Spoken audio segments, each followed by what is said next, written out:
Good morning, everyone. The time being 9:01 on Wednesday, July 30th.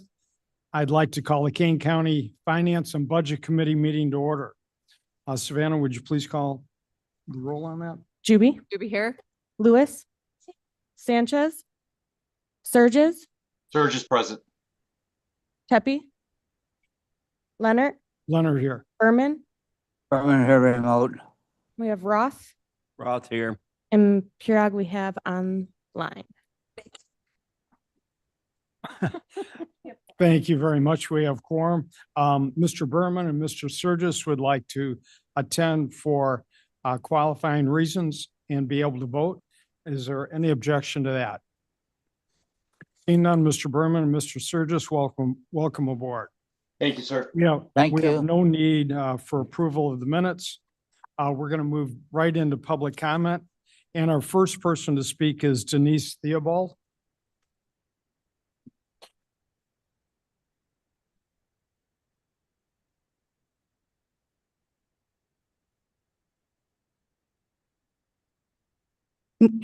Morning. Good morning. Morning. Honestly, I didn't want to have to discuss this today. But since you mentioned it last week, Mr. Gripe, I want to make something very clear. My remarks last week about Treasurer Lawson were not personal. It's called public oversight.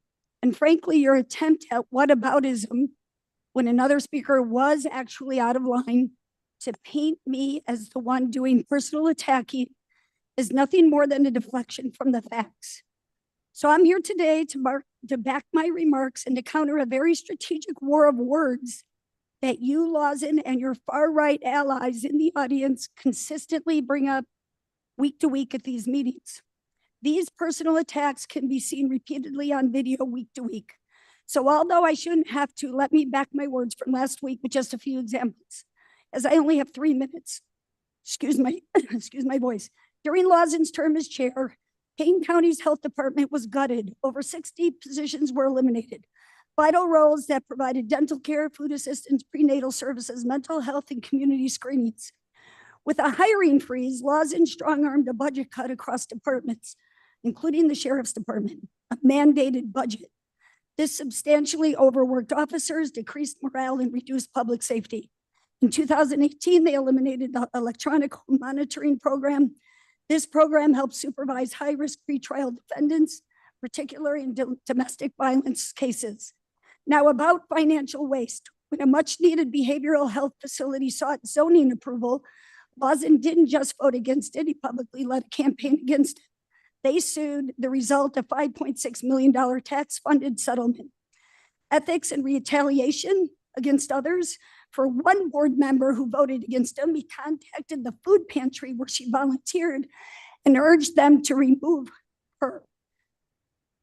He demoted HR Director Sheila McRaven, prompting a federal harassment complaint. His own hand-picked special counsel, Pat Kinnelly, resigned after calling out his overreach, including when Lawson unilaterally hired a law firm without board approval, without multiple bids, and without state's attorney's authorization. As treasurer, his assistant treasurer, Connie Kane, was reportedly harassed and denied access to systems. She resigned. Another senior employer of 17 years, Carolyn Brady, director of financial operations, filed a grievance of harassment against Lawson and was paid $46,000 of taxpayer money. And political ties, Lawson accepted $70,000 in campaign donations from International Profit Associates, a firm very well known for their unscrupulous practices and who settled an $8 million lawsuit involving 82 victims of sexual harassment. He returned the money only after the scandal broke, claiming he did not know. So as you see, these are not personal attacks. They are public knowledge and they are on record, sir. Thank you, ma'am. Moving on to our next public comment, I'd like to ask Victoria Davidson Bell to come up, please.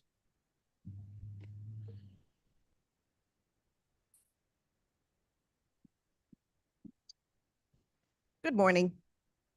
I've had the opportunity to be present at the last two meetings of the Finance Committee, where the question of personal attacks on elected officials and/or employees of King County arose. Both times, an equivalency was presented relating a supposed equivalency to two different individuals' public comments to the committee.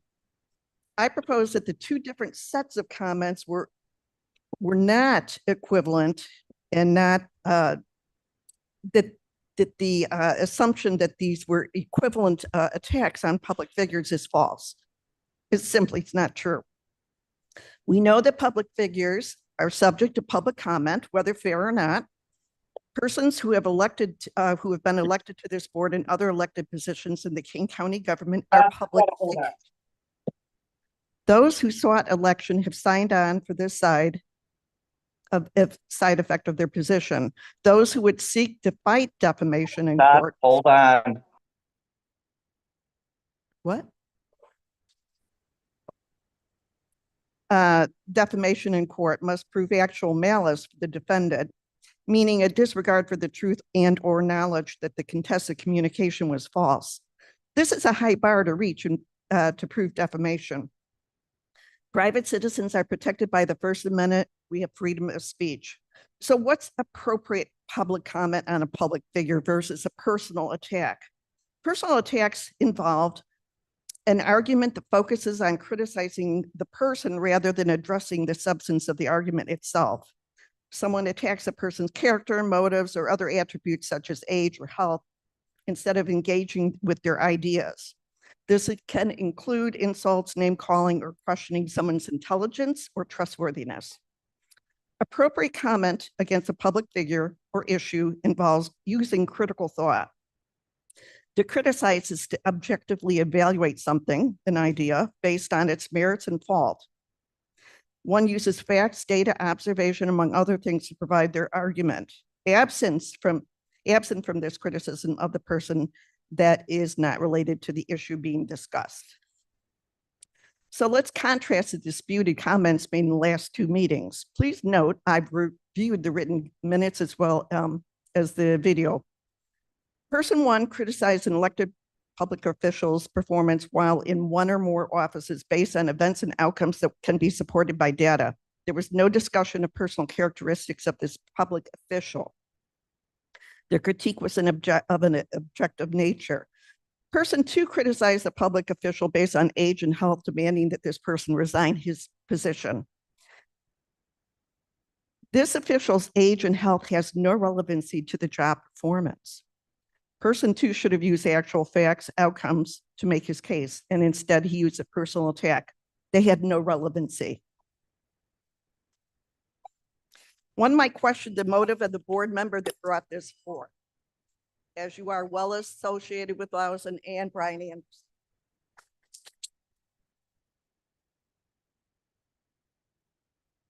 Speaker today is Janine Mayer.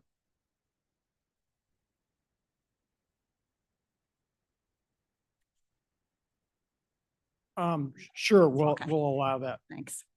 Thank you. Good morning. I stand here today not just as a taxpayer, but as a deeply concerned citizen. I must say I'm not happy, and I'm frankly shocked at the direction this board is taking under Madam Chair's leadership. Every time we show up for the meetings, it's the same story. You're scrambling for ways to close the gap, and every solution you bring forward involves more taxes on the people. The same hardworking King County residents already crushed under this highest tax in the nation. First, it was the sales tax that voters overwhelmingly rejected. Then the grocery tax. Now you want to slide a 2.9% CPI-based property tax increase, like we won't notice. Well, we noticed. How much more will this CPI increase actually raise for the general fund? My figure, but it might not be right. I'd like this answer to this. 1.6 million. That's not even 6% of the $30 million deficit. How much would this increase cost a homeowner with a $400,000 home? I'm not sure on this, Mike. I'd like an answer. I said $370 a year. And if you own a $500,000 home, that increase jumps to $460 a year. just for this one decision that you'd make today. But let's go further. No one here has been talking about the future impact of this. Is this increase permanent? Of course it is. It becomes part of the base levy. Would it compound? Absolutely. A $500,000 homeowner would pay over $2,400 more after 5 years if the CPI increase continued at just this rate, not even the higher 5% rate. And that's before reassessments or referenda. Let's talk about the leadership that got us here. Is it Madam Chair who keeps bringing forth these tax proposals? Is she educating you on the full financial picture or just sugarcoating it with the supposed benefits? Because from where we sit, this board seems to have followed her lead blindly all the way to this financial mess. She has proven to be a poor leader, and even worse, a poor fiscal leader if she didn't see this train wreck coming. Or worse, did she see it and simply not care? Did she warn you what would happen when you approve massive spending increases? Did she advise you on the long-term consequences or just hand you politically convenient talking points? You created this mess by approving a bloated, unsustainable budget, and now you want us to pay for it. I ask again, what have you cut? How much spending has been reduced in the budget cycle? Because so far, all we hear is about more taxing, not more accountability. Let me remind you, just 5 years ago, King County ran on a budget of under 80 million. Today, under this board's watch, it's ballooned to almost twice that, $138 million. This is not inflation. This is poor leadership. Have you no mercy for the hardworking families, seniors, and small businesses who are just trying to keep up? You have a spending problem, and now you want us to pay for it. We won't forget. We won't stay silent. No more taxes, no more excuses. Fix the spending. Thank you very much. Our speaker who inadvertently didn't get signed up, but we're going to allow her to speak. Would you do me a favor real quick and sign up on that piece of paper? Will Get a do, chance, thank you. Forgive me for my late attendance. Well, okay, Ginger Romano, Burlington Township. I guess I want to start off, it's in regards to this property tax thing. Public sector pensioners out-earn the taxpayers who subsidize them. That's not sustainable. COVID brought in ARPA funds that created a big surplus of funds for departments to spend. And it seems like they just kind of continuing spending at that, whatever that amount was that they were able to spend. And they're just recently, the governor had in 2019 commissioned a property tax task force. And it's been found that Illinois ranks #1 for the highest in property taxes. And that's according to the, gosh, I can't. Okay, there's an organization out there that actually, and it's actually kind of left leaning. So anyway,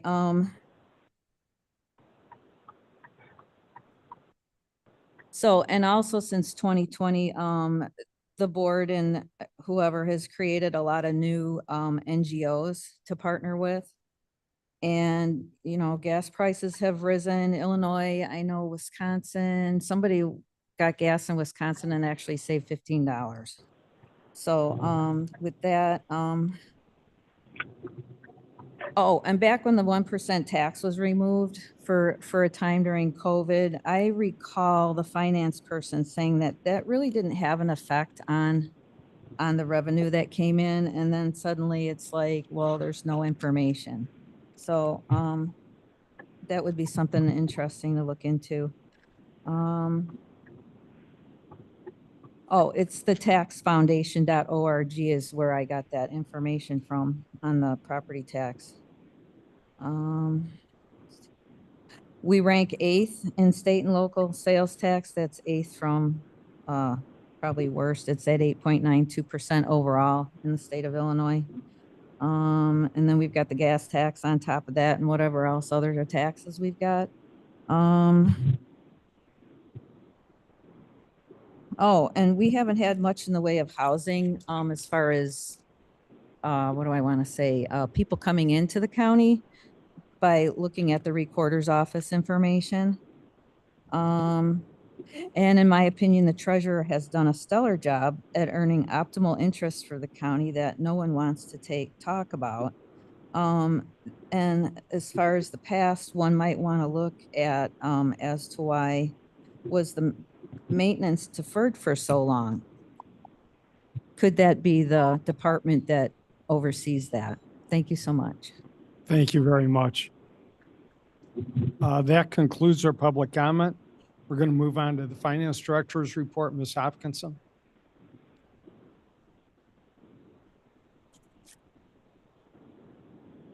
I don't have any new reports from last week. It's the same information, the same budget information from last week. Does anyone have any questions for Ms. Hopkinson? Seeing none, we're going to move on to new business. Today, I wanted to mention that at this meeting, we are going to try to achieve 3 objectives. We have 2 resolutions to possibly move forward, and then we need to have closed session also. So I think we'll handle the resolutions first. Our first resolution is directing the use of the consumer price index increase as part of the fiscal year 2026 budget process. I need a motion and a second to discuss. Deputy Moose. Tepe moves. Lewis will second. Lewis seconds. Any discussions on this? Just to give everyone a little clarity on this, the CPI is at 2.9%, would equate to approximately a $2 million increase in revenues for the year. Ms. Juby? Just because it was asked in the audience, do we have what that would cost an average homeowner on a $350,000 house? I do not have that, Ms. Hopkinson. No, we don't. Okay. Any other questions? Mr. Chair, Surges. Yes. Yes, Mr. Surges, then Mr. Lindner.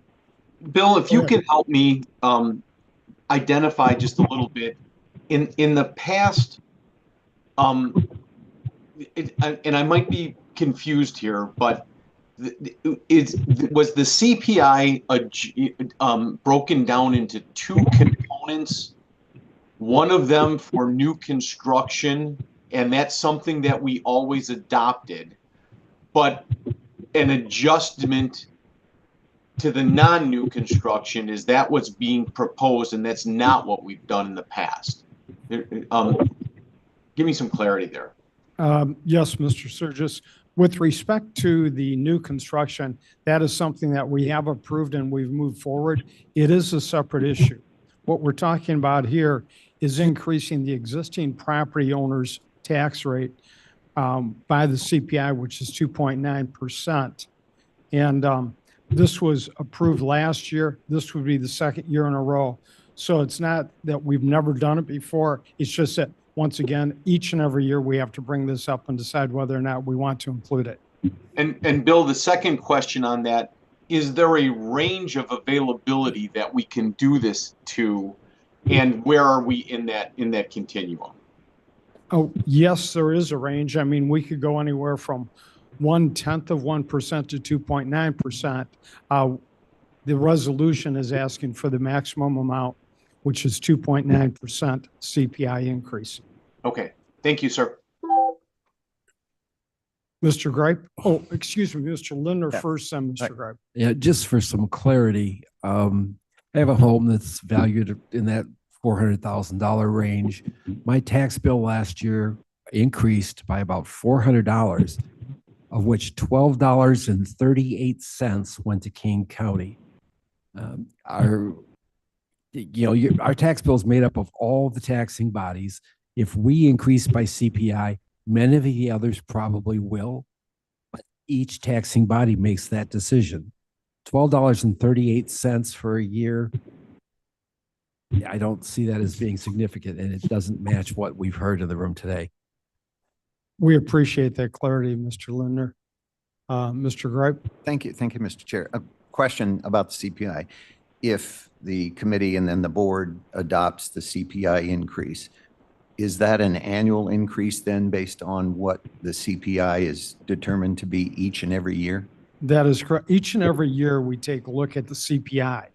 So if we pass this, this will become permanent each and every year.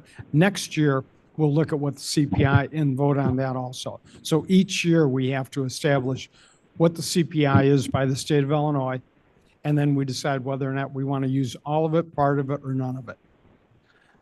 Madam Chair? Thank you. And just for clarity, it's CPI, no more than 5% to adjust for inflation. So we never can go higher than 5%.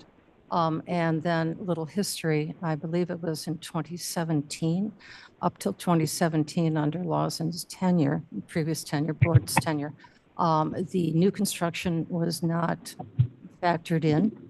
And then it was, the board changed that, I believe in 2018. 2018, it was in that range. So new construction has now been factored in. Yes, probably for at least 7 years, That's correct. maybe more.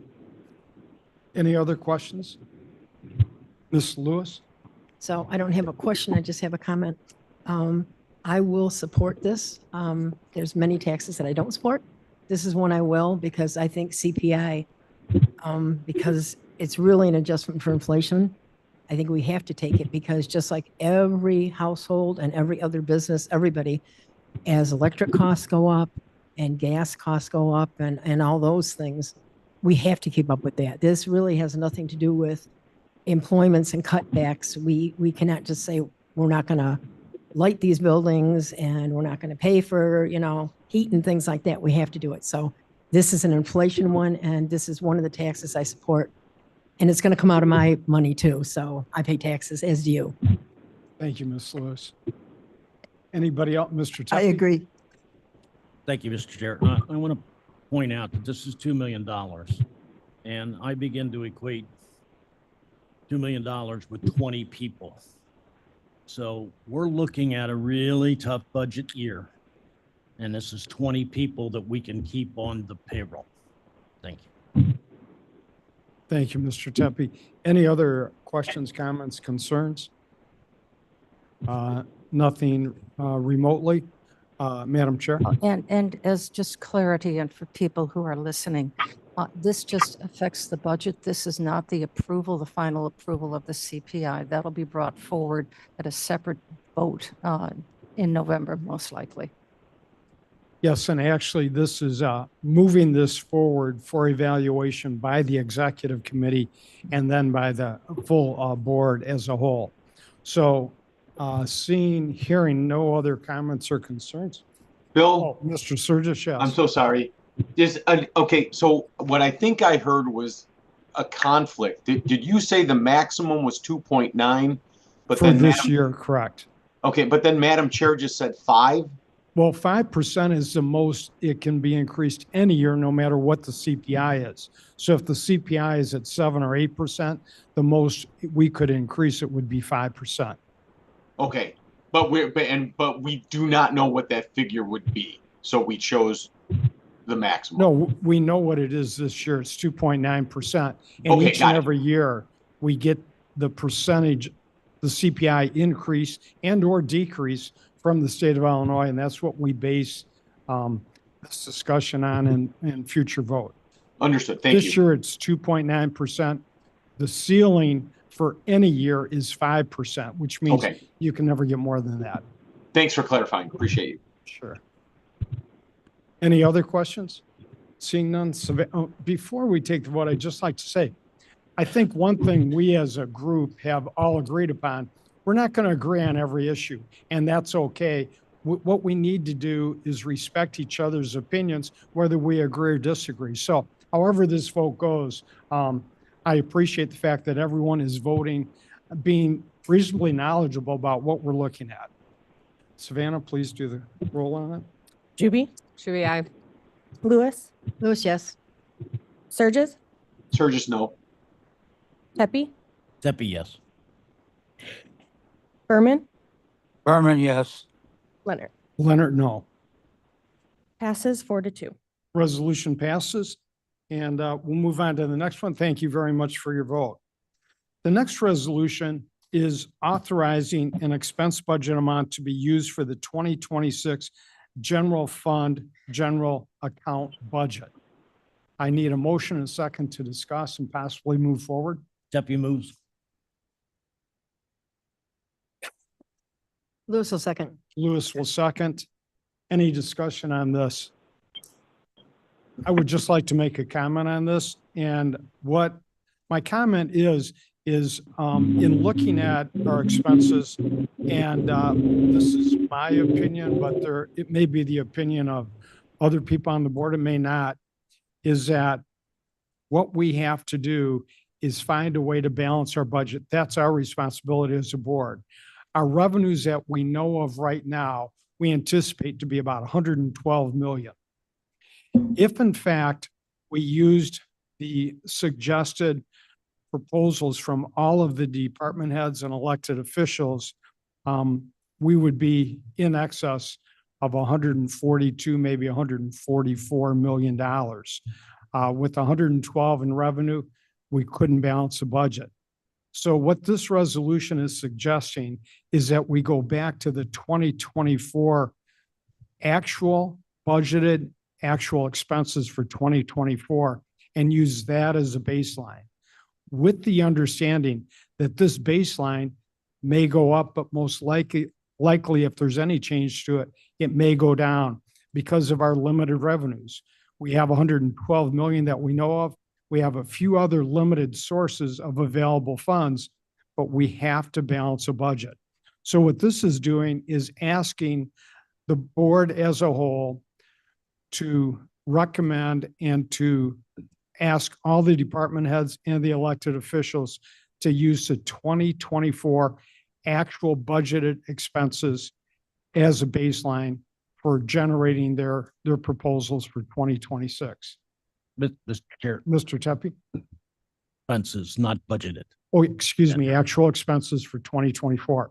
And those we can use as a basis because we have those, they've been audited. Those are roughly finalized figures. They could adjust a little bit, but very, very small.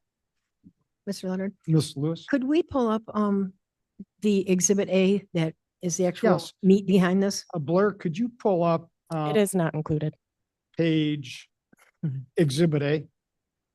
It's not included. Oh, It's not one. can we send it to him? No. Okay, I guess that was not given to Blair, so we can't pull it up. Everybody Can on, we send it to him? pardon me? Can we send it to him? Yeah. Mr. Gripe's going to send that to you, Blair. And this was sent out to everybody on the board, not just the finance committee members, but all the board members. And the reason for this was we wanted everyone to be able to see what we were going to discuss to say Mr. today. Chair, Mr. Franks? Mr. Chair. Yes, Mr. Tep. If you'll allow me to share my screen, I can bring up that information. Did you just send it to Blair though? No, if Oh. Vern can do it. Okay. It's faster.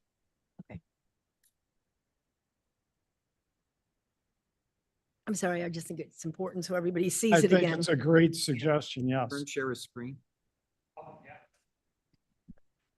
While we're waiting on that, Frank says. the only thing I need from everybody on this is I need a motion to amend to adopt whatever you want into Exhibit A. Because right now you do not have an Exhibit A. So if whatever he shows is what you want, then you need to say that page, we are amending this to be this page is now Exhibit A so that it actually links the two. Into one resolution. Thank you very much. Okay, we have the 26 proposed expenses from all of the different departments and elected officials there. Mr. Tepe, did you have any comments on this? Well, I'd like to share the fact that, Mr. Leonard and I spent quite a bit of time working with, several staff members and coming up with the logic associated with this. I think all of this makes complete sense associated with the fact that it's our job to establish the amount for the elected officials and the managers. And this establishes it at a place where all of the things associated with the Safety Act had been put into effect, so the personnel were there. Okay. All of the things associated with pay and equity, or at least a majority of them, had been addressed. And then the fact that we just don't have the funds. So the logic associated with these particular funds makes the most sense. Our thoughts are that one, it's our job to establish the amounts. It's the elected officials and the department manager's job to stay within their budget. Okay. And the last comment I'll make is that any changes to this that would be proposed, in our opinion, should only be established with additional revenue.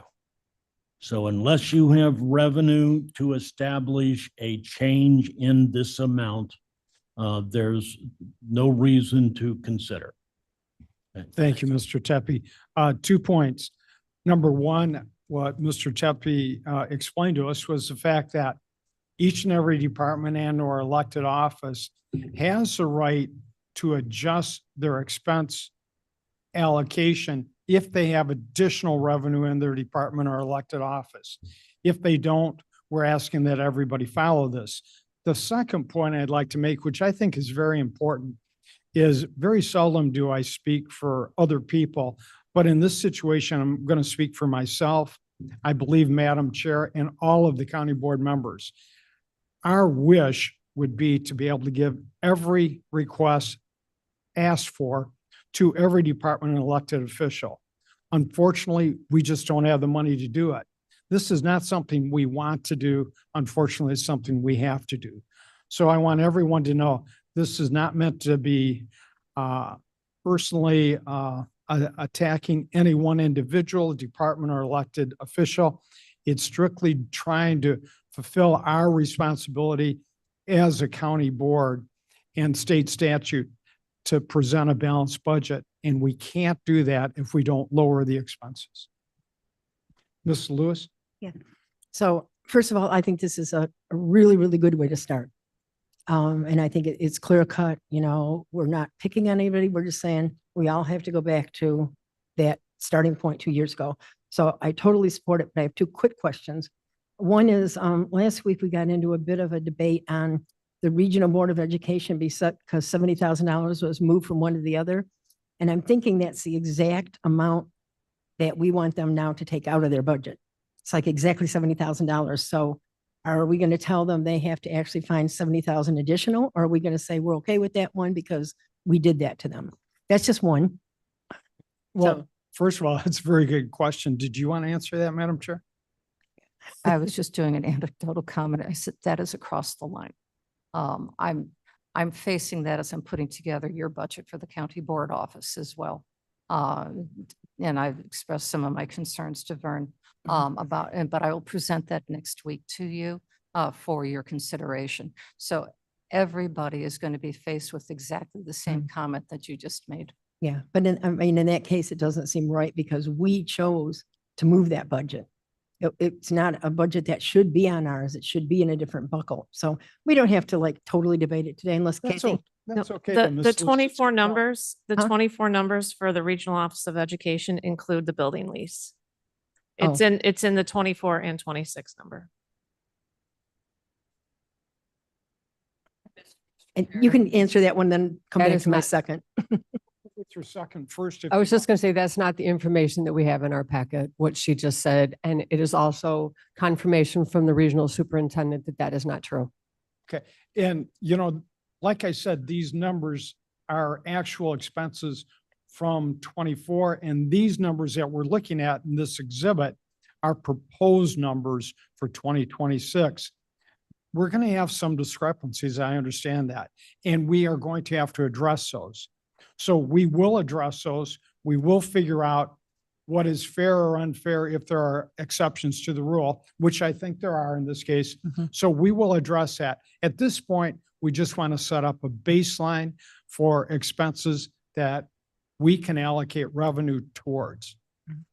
Yeah, no, I totally get that. My second question, which kind of leads into that, will these budgets then go back to the committees to work through with the departments? Well, you know, the right of every elected official and department head is to propose a budget that they feel is reasonable and necessary. So yes, they have a right to go back to the committee and propose whatever they want.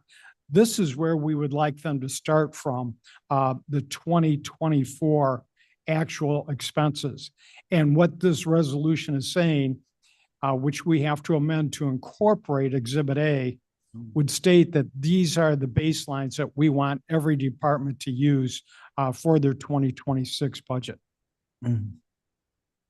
Mr. Tepe and then Mr. But I French. still don't think you answered my question. So will these budgets come back to finance or will they come back to the individual committees? Let me attempt to All answer right, that. go Thank ahead, you. Mr. Tepe. This is the first year that since I've been on the board that you see things being done in a different way. It's really the function of the finance committee to establish the budget levels. We have not done it that way in the past. We're actually doing it the way this year that I think it should have been done. Okay, so we're establishing the levels and moving it forward. I think we fully anticipate that the electeds and the departments will be presenting their budget to the individual committees, okay? And that will probably bring forth some changes. I would suggest that if there are any substantive changes, again, we spoke about the fact that any change up or down should include the funds to be able to pay for it or not pay for it. But that change, in my mind, should first go through the individual committee that elected or department reports to or cooperates with, I should say, and then it should come back here to finance. Yeah, I think that's acceptable. Are we putting a timeline on when we'd like to see these revised budgets? I think we need to, once we have a decision on whether or not we're moving this resolution forward or not, we do need to set up a timeline and then ask all the elected officials and the departments to present their revised suggestions to each committee. Okay.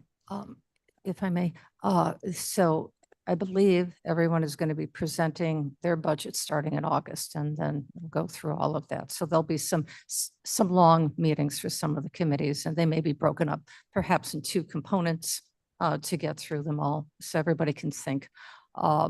Then brought back together for finance, I would believe then in September.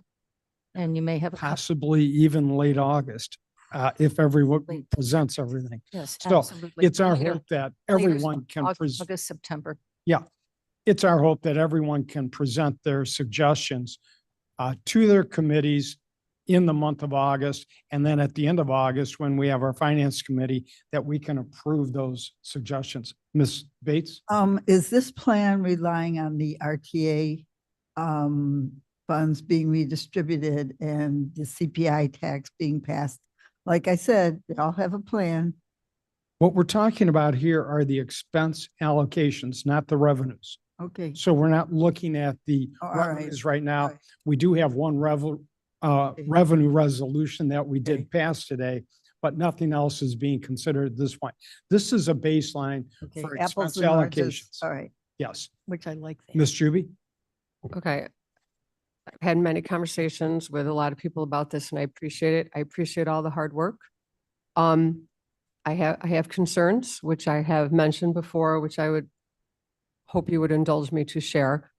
I'm not sure that all the budgets can withstand cuts the same way as others. And to go back to a 24 budget when that's maybe the first time they've actually been staffed enough to be efficient is something we need to consider. I'm not saying we don't need to do it. We need to keep it in consideration because the devil is always in the details.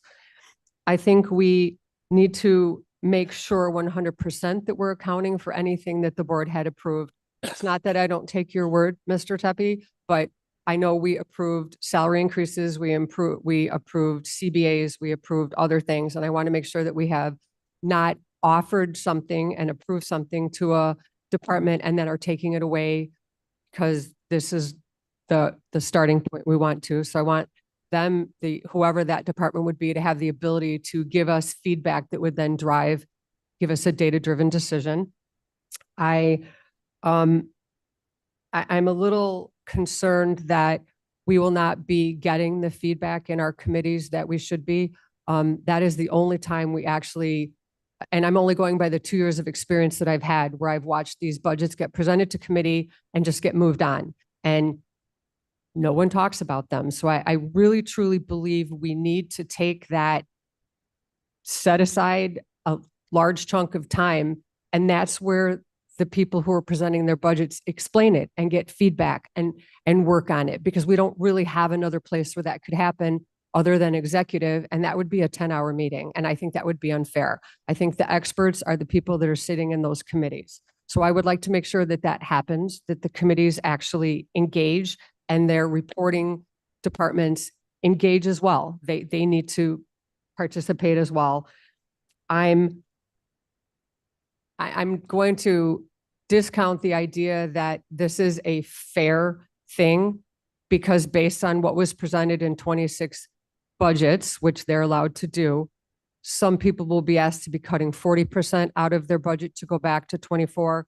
Some people will be asked to cut 12%. It's not a bad thing. I just don't think we can call it fair. It's a semantic thing, but we do need to start somewhere. And also, as Mavis and I both have been proponents, I would really like to see this be a 2-year process. And I think that we can use Fund 112 to help us get there. But I do not advocate that we do not make cuts. I just think we need to ease into it and make sure that the cuts that we've asked are actually doing what we think they're going to do, and not decimating the ability to provide services that our constituents actually want. So those are my concerns. I will send this forward for discussion with the caveat that we're actually going to have these conversations. But if we do not have these conversations, I will not be approving this when it gets to executive. Totally understood, and thank you, Ms. Thank you. Judy. Anything else, Mr. Gripe or Mr. Linder? Yeah, I'm looking at the list here and I see the second largest number in the list is total other. That's after we've added in the departments, the electeds, and the county board. What is $22 million worth of other? I'm sorry, I didn't hear you, Mr. Linder. On this list. Okay. You get down to the bottom, there's almost $22 million of other, and I don't know what. Others. Yeah. Ms. Hopkinson can answer that for you. So Thank you. 15 million of that is employer health and dental contributions. Because we don't book them in the departments. We just pay for that countywide. The other portion of that is countywide technology. So like our servers and our software that everybody uses across the county. Debt service payments, the general fund funds some of the debt that we're trying to pay off. So that is what the remaining is. Thank you. Madam Chair. Could that be, Kathleen, could that please be lined item out so that we know exactly, instead of just the whole aggregate together, so we know what the technology is, healthcare, dental, et cetera, just so we have an idea? You'd like an itemization of that 21 million? Yes, please. I don't have the ability to do screens on the fly here, but this is just part of the presentation that was made last week. And that presentation was emailed out to the entire board. But as part of that presentation, it explained the items that Ms. Hopkinson just talked about. I'll be happy to bring that slide up if you want to see the details associated with that, but I understood what she told us. That's fine. okay. Yeah, we do have it in file. I've got it So on thank you, mine. Mr. Chappie. And concern is that as we look at 24's budget and salaries have increased, and we absolutely have no authority to suggest in any capacity what our elected officials' salaries are. That is not within our purview as a board. We just recommend budget for them to manage it as best they're able to. We can take a look at what is happening at the county level, absolutely, our departments. But as salaries go up, so does everything else related to it. All FICA expenses increase as well. So that is something that I've taken a great interest in because it's to go back to 24's FICA when we have 26 salaries. It doesn't, there's a disconnect there. I would like to mention that the 26 budget figures were suggestions. Those haven't been approved. They're not actual. So to use those in a comparison against actual isn't valid. Any other questions or concerns? Mr. Berman. Gripe? Oh, And then Surges. yes, Mr. Gripe, then Mr. Surges. Mr. Berman. Oh, Mr. Berman, I'm sorry. Go I'd ahead, like to Mr. see- Berman, you first, Mr. Surges second, and then Mr. Gripe third. All right. You know, we haven't solved any problems yet. What we've done is what we said we wanted to do, and that was to find our beginning point.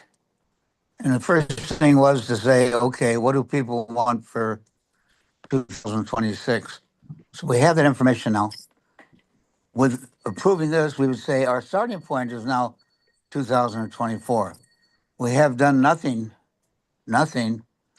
to balance that number against what our revenue is, other than we have a starting point. So I think that we've accomplished quite a bit if we pass this, saying that this is our beginning point.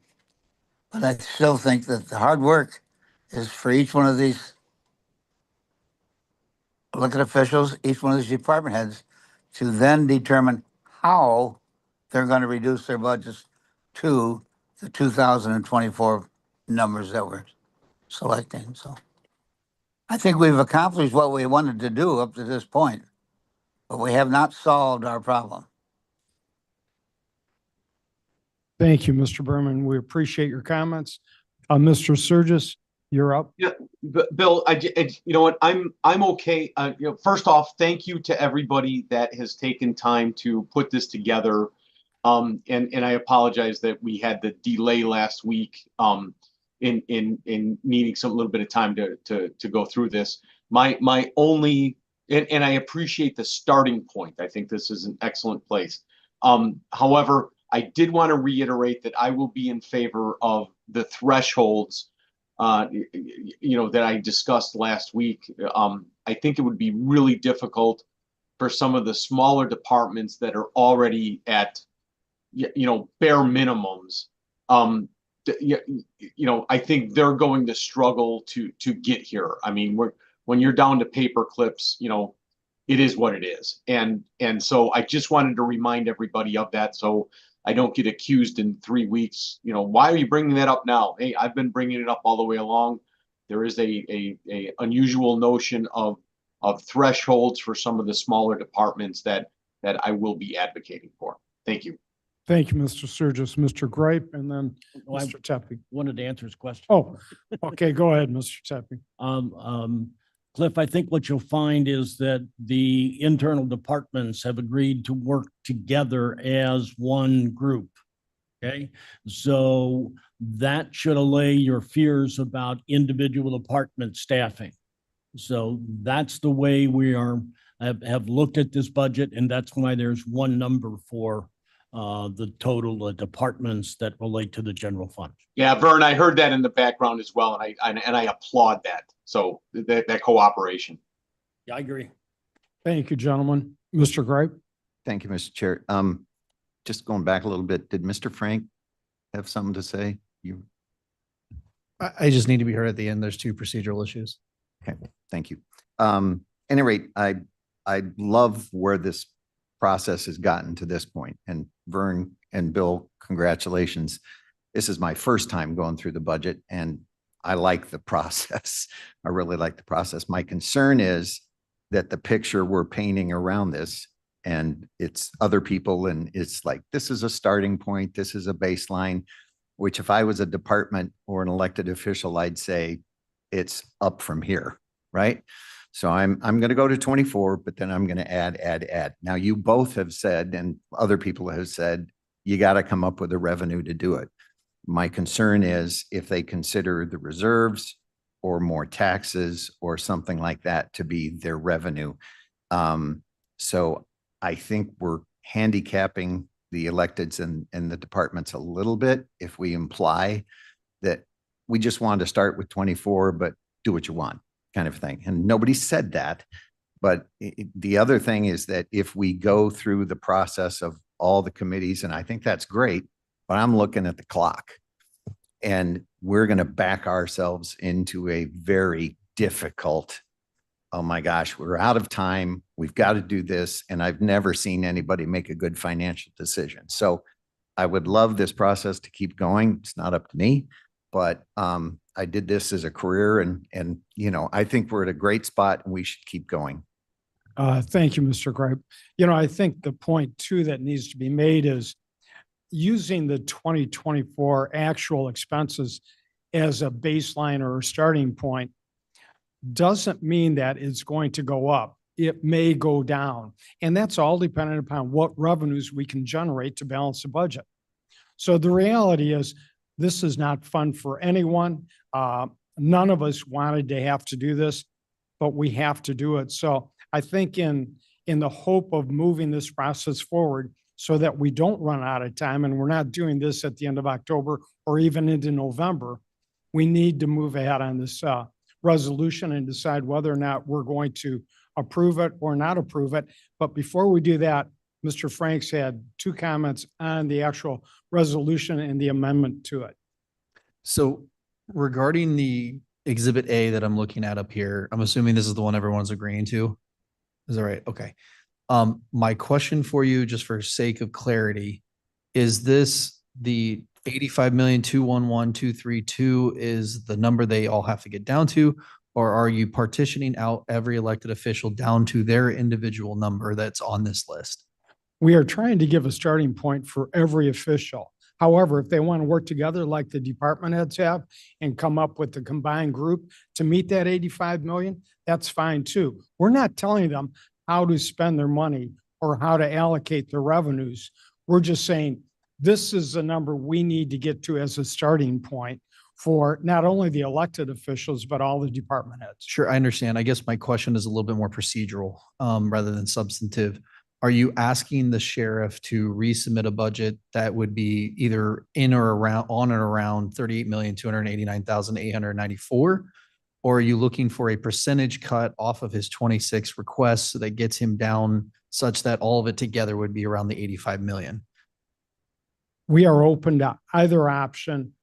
We can look at either one. Mr. Tepe has a point he'd like to make on that. I feel a little bit differently than Mr. Leonard. I would say this is your,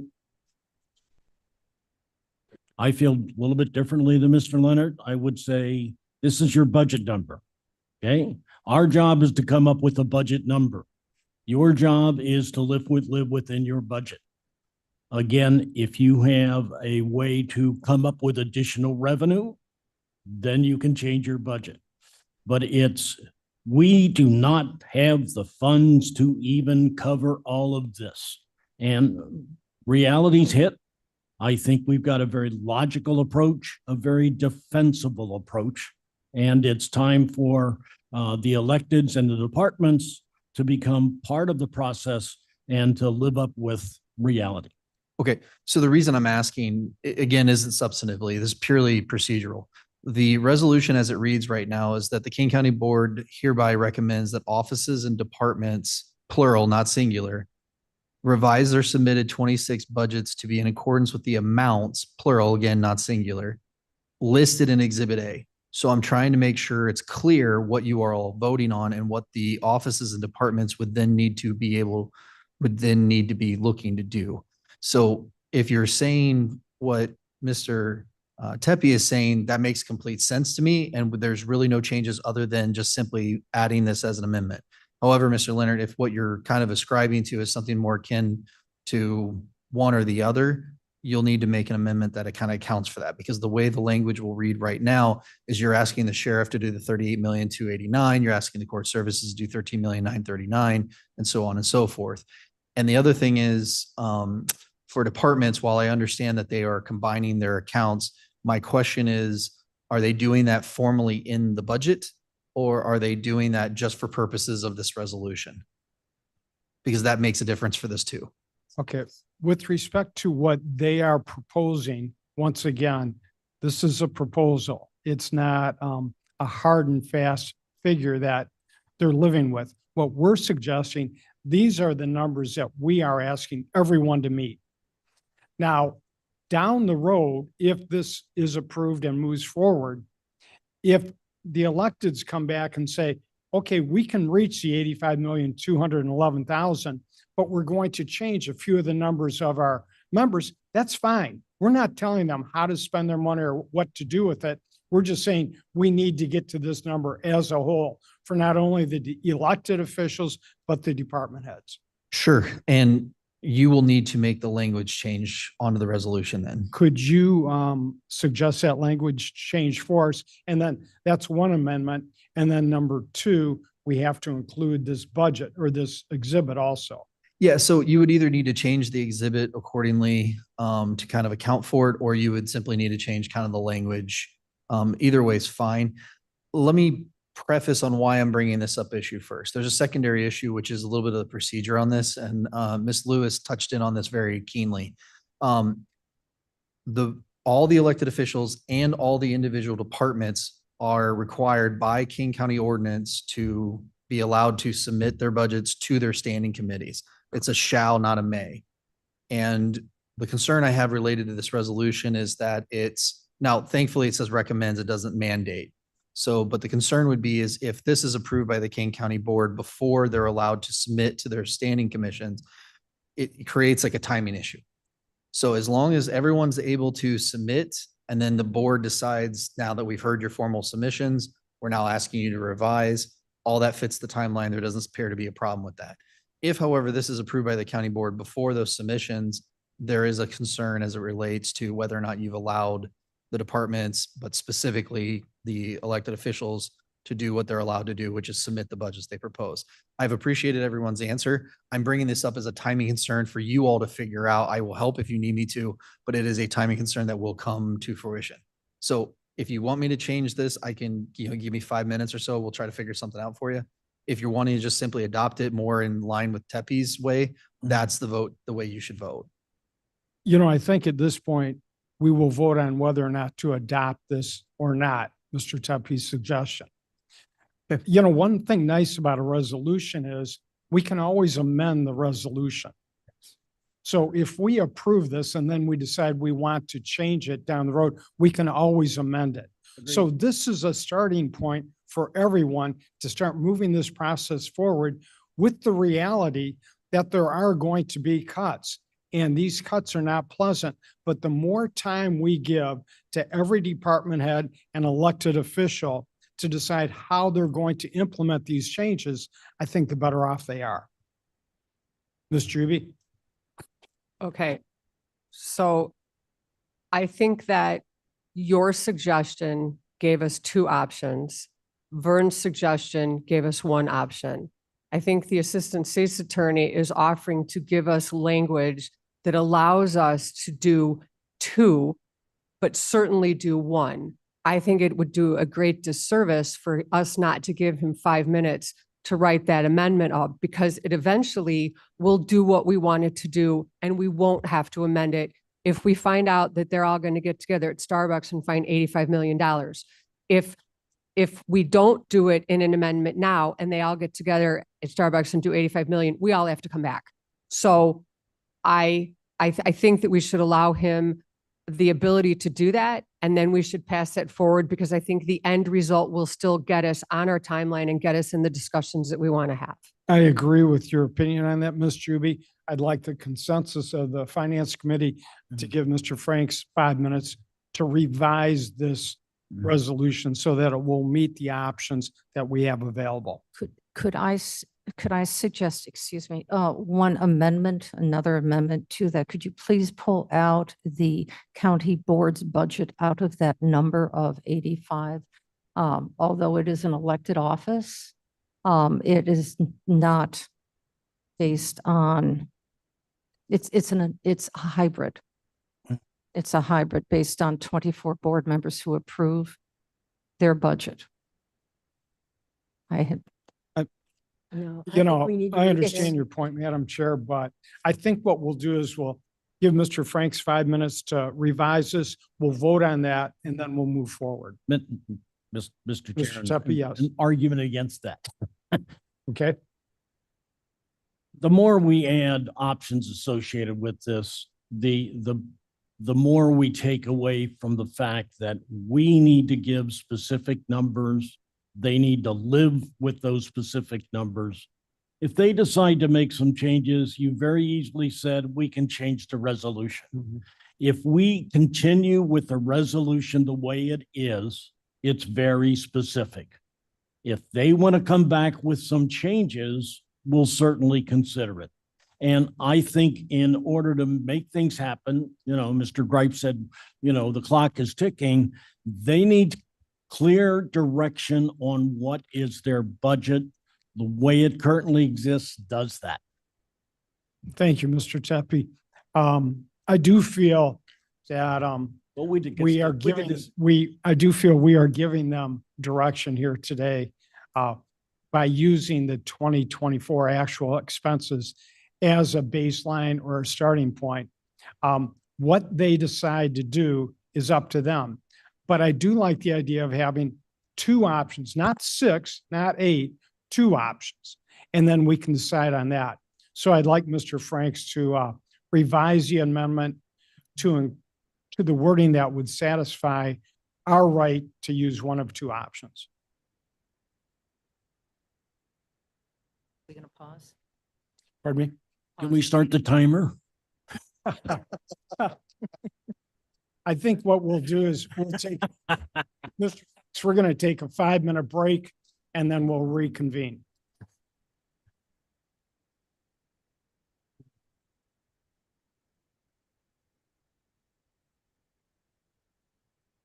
Yeah.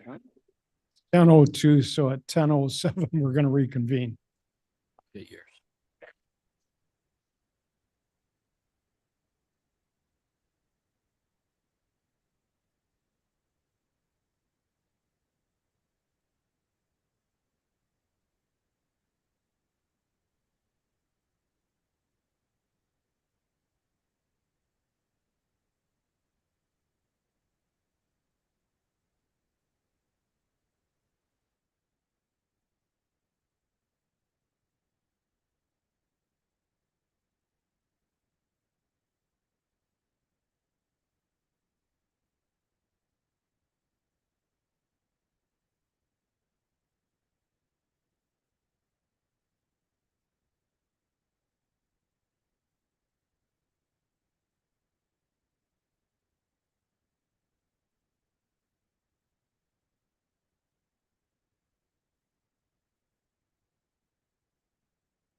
Okay, everyone, we're going to reconvene. Would you please do roll call, Savannah?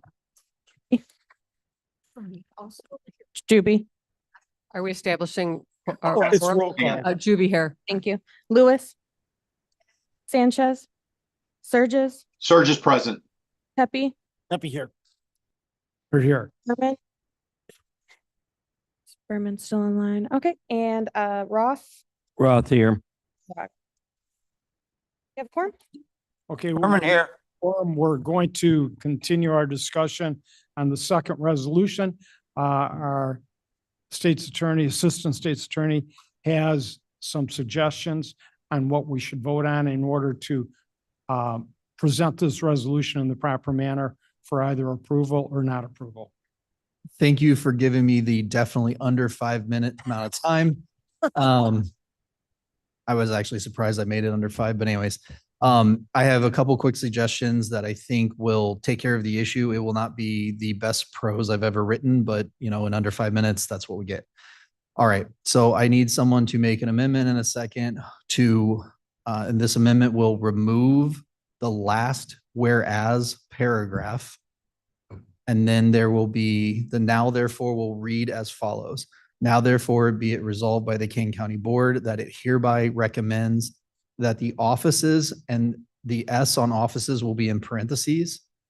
And then it'll say and/or departments with the S in parentheses, revise their individual and or collectively submitted 2026 budgets to be in accordance with the amounts, with the individual or collective amounts listed in Exhibit A.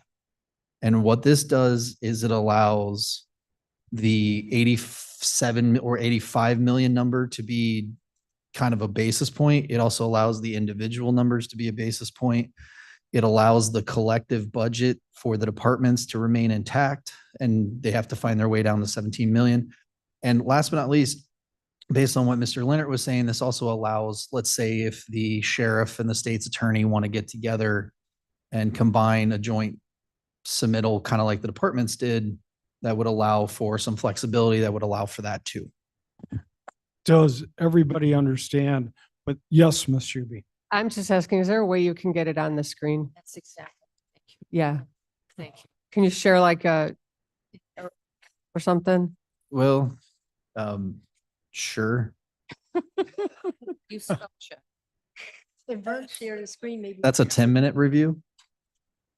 Let me try to put something on an email real quick, Raise your rates.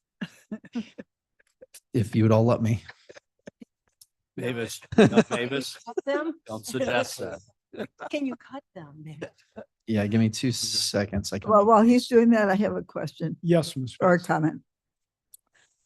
I'm sure you carefully selected the word recommends here. That seems a little soft to me. Little one. Soft. You know, I appreciate this, that Ms. Bates. All we're doing at this point is suggesting or recommending. So we're not dictating, we don't have that right. So we have to Alright. use a term that might be considered a little soft. Okay, But we're going to stick with that. all right. Thank all you. right. I think too, while Say pretty Mr. Franks please. is working on putting something up on the screen, I think it's important to point out that with the amendment to this resolution, what we're doing is we're incorporating two options. Both options require that the total amount of expenses that are going to be used as a baseline are the same. What the second option does is if we decide, or the department heads or the elected officials decide, they may want to work amongst themselves to reach that combined goal of 85 million, or I believe it's 17 million for the department heads. So it just gives them a little bit more flexibility to look at things. Mr. Franks, are you ready? I sent it to Blair, so the language should be in an email to him. Mr. Chairman? So it'd be this change plus the striking of the last whereas clause, because that language will be in conflict with therefore. Can everybody see that and read it okay? It's not up yet. There it is. I had it on my Whoa. the screen. Okay. Oh, I like that. Can you put it all the way up, Blair, full screen?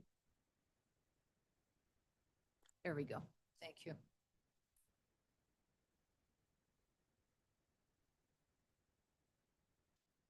Yes, Miss Allen? This is Alan. I think my comment is appropriate at this time. I was listening on the phone coming in, so I don't know what Exhibit A refers to. Exhibit A refers to the 2024 actual expenses for the county, and we want to use that as a baseline for budgeting our 2026. Does anybody have any questions or concerns with this amendment? Tepe will move the amendment. I'm sorry, Mr. Tepe moves. Move Ruby the- seconds. Juby seconds. Roll call, please.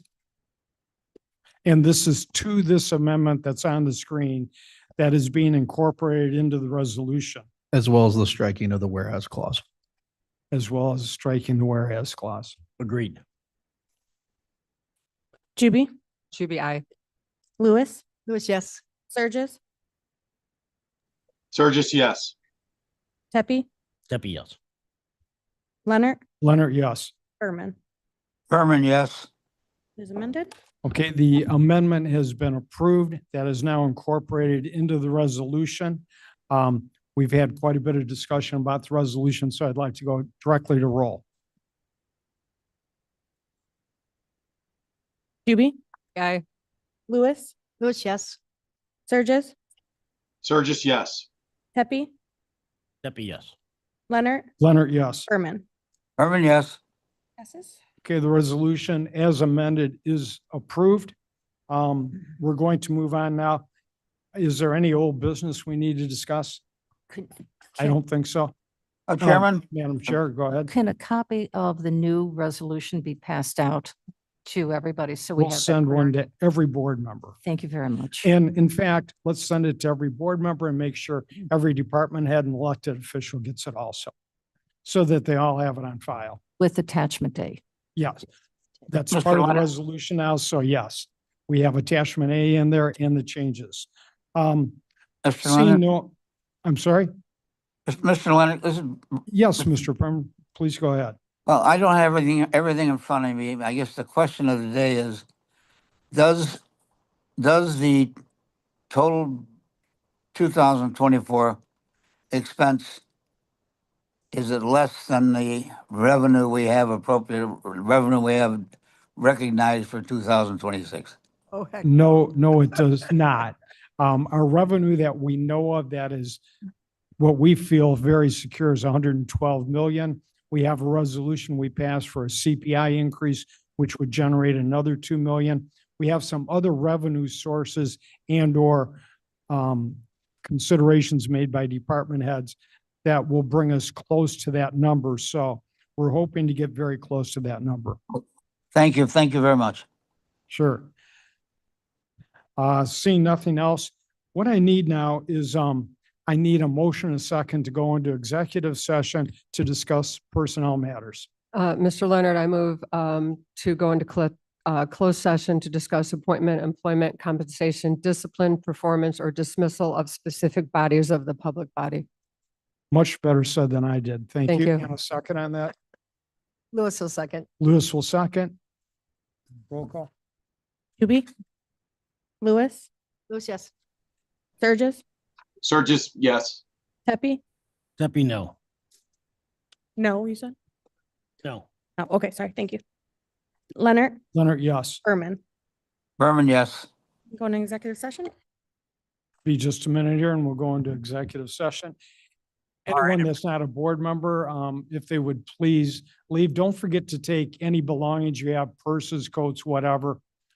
Guess it's kind of hot for coats right now, but All right, everybody online, please connect to or accept the invite that you will get to go into the closed session. A reminder to those in the room that are attached digitally, we cannot begin until you also join digitally. yeah. Please accept those invites.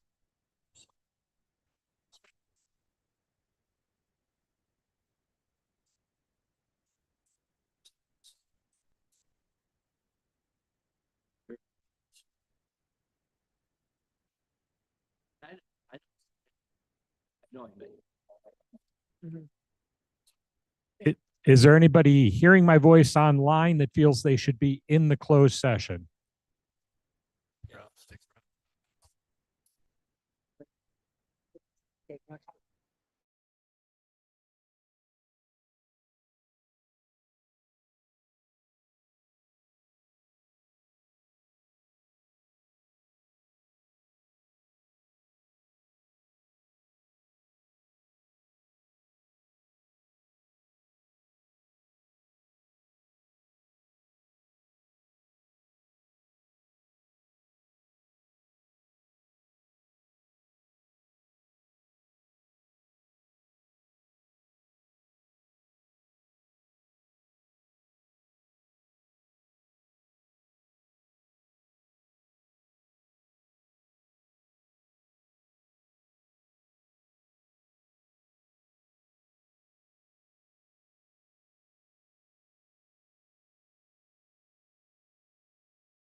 meeting?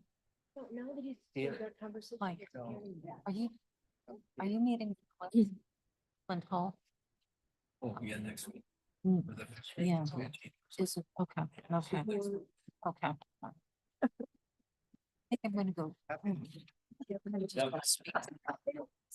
Just to, I haven't talked to him in a long time. Gotta wait till. And share with them that I think you've gone through all that traffic, I recognize it, and I own some of that because I've been through all that traffic. All right, you are in open session. We're back in open session. Savannah, please do roll call. Juby, To be here. Lewis, Surges, Surges here. Pepe, Leonard, Leonard here. Berman, Berman here remote. Roth, Roth here. Kira. Okay, we're back in open session. I need a motion and a second now to adjourn. Tepe moves to adjourn. Tepe moves. To be seconds. Juby seconds. All in favor, say aye. Aye. Thank you very much.